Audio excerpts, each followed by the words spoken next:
welcome to Fifth Gear. I've brought you to Marrakesh in Morocco because I want to show you a road that I think is going to blow your socks off. There are no Hollywood special effects here. This astonishing mountain pass is 100% real, and I'm going to show you the best it has to offer in an unsung hero of a car. Also, we pick apart the brand new BMW 1 Series, and I get to drive it. Down a second. Off the brakes, turn in. Give me a bit more. Now, yeah, full throttle. And Vicky conducts the world's first Baywatch-inspired car test. But before all of that, a brand new feature that we shall call the Celebrity Nurburgring Challenge, which involves a celebrity, the Nurburgring, and Tiff. The Nurburgring is the track to sort the men from the boys. We've got this world-famous 13-mile arena of speed all to ourselves. Over the next few weeks, I'm taking a host of super competitive celebrities on an intense driving lesson around here, before testing their mettle against the clock. The first celebrity to take the Fifth Gear Nurburgring Challenge is one of the nation's most famous footballers, an England captain who'd go on to be the England manager. He's scored over 200 goals during his career. It is, of course, Kevin Keegan, OBE. The car each of the celebrities will drive is this £100,000, 550 brake horsepower Jaguar XKRS. In the hands of a racing driver, this beast is capable of achieving a lap time of 7 minutes and 51 seconds. Now, I doubt Kevin or the other celebrities will match that, but it will be enormous fun watching them try. First, I'll show Kevin around this most daunting of tracks and teach him how to get the best out of the 186-mile-an-hour Jaguar. Been looking forward to it for ages.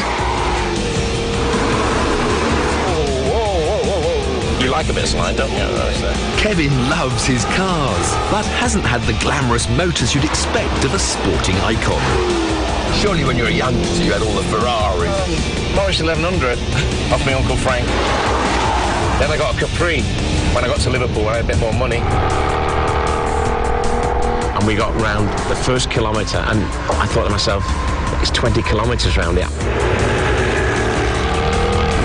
I'm not going to make this. Don't you feel sick at all when you're going round these things? Is it getting to you then already, is it? Yeah. Can I open the window? This morning they were talking about, are you taking one of these bans for sickness and stuff like that? And I thought, what are they on about? We don't want you being ill, Kevin. You come in for a fun day out. And what sort of speed are you going now compared to what you would do if you were just left alone? This is about 50% pace we've been running this stuff. What do I think of the Nurburgring so far? It's been a sickening experience for me, I've got to say. Wow, I prefer to do it without the helmet. I'm really sweating. I didn't sweat like this when I played football. It's so hot, look. Played in games for 90 minutes and not sweat like this. Demonstration over, it was Kevin's turn. Looks better now, T-shirt, yeah. Of action now. With more than 150 corners, it takes weeks to really learn your way around the Nurburgring. So my number one piece of advice for going quickly is to drive 5% slower than you normally would. That way, you'll never be caught out by an unexpected undulation or tightening bend. Something Kevin was struggling with. I feel so sick. Yeah, no, let's put this temperature down. I've only ever seen once a player sick on a football field, and he'd had some gâteau before the game, chocolate gâteau, which is not recommended. He's still feeling a bit nauseous. Pull over to the left, Kevin, and open your door. He was such a nice guy, I didn't want to be sick in it, I'll say. Sorry. That's all right. This is all my fault. I'll be blamed for this. It'll be my fault. After a quick pit stop, it was time to get 60-year-old Kevin Keegan back on track. Feels a bit better now. Got rid of that. You started talking about Southampton, you know. Hey, get some power in. I quite liked, what do you call it, the carousel? Yeah. Into this big dipper. I like that. That was good. I'd like to have gone round a little bit quicker there. That's beautiful. Your steering's your best bit. Your struggle's still a bit on and off, but you get used to that. He's feeling again. I just wish I could have completed a lap without having to stop, you know? Pull over again, Kevin. It's something that's always fascinated me, speed. He's only come here to have a bit of fun.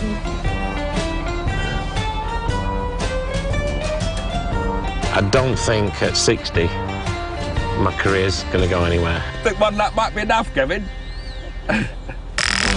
Credit to Kevin, he battled on through the heaving, determined to finish, eventually crossing the line after 17 minutes and 56 seconds, just the odd 10 minutes behind the lap record.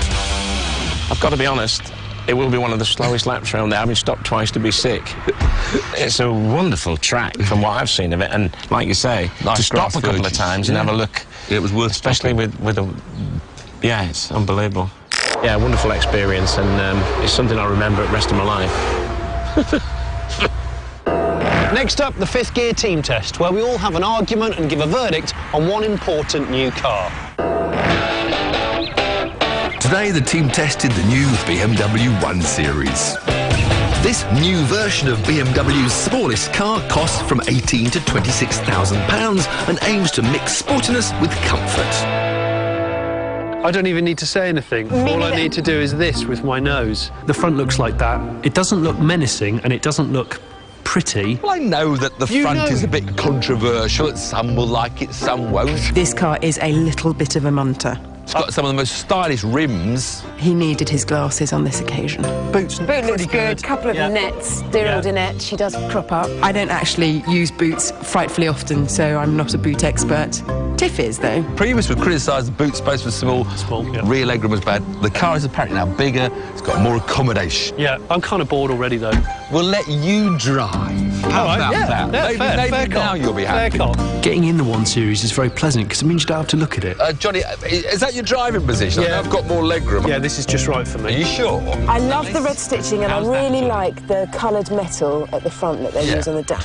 One thing I can't fault BMW for is the quality of the internal materials. I've got no problem with BMW interiors. You know, I sit in it, it feels nice, it feels right. Well, let's check out its rear drive chassis then, Jonny. Steering wheel as well, Jonny. Would you like to feel the steering wheel? No, I'm looking forward to driving it because the seating position's just right, feels nice and ergonomic. We can't wait for you to drive it, Jonny. We let Jonny have a little bit of fun. It's extreme driving instruction, isn't it? Vicky Butler-Henderson on behind my left ear, Tiff Liddell behind my right I just ear. know that you're my airbag. The car performed fabulously. I mean, I was particularly impressed at its double declutching skills. It's just double declutched. No, Jonny, did you just double declutch? Stop it! Something I've not come across for many, many a moon. Looks like it's turning in nice and tidily. It is, actually. Jonny was held himself back. We actually had to encourage him to go faster. Go on, turn the track stuff. Go on, just give it some beans. But what if I spin it onto the grass? You're going to be the first person brilliant to fun.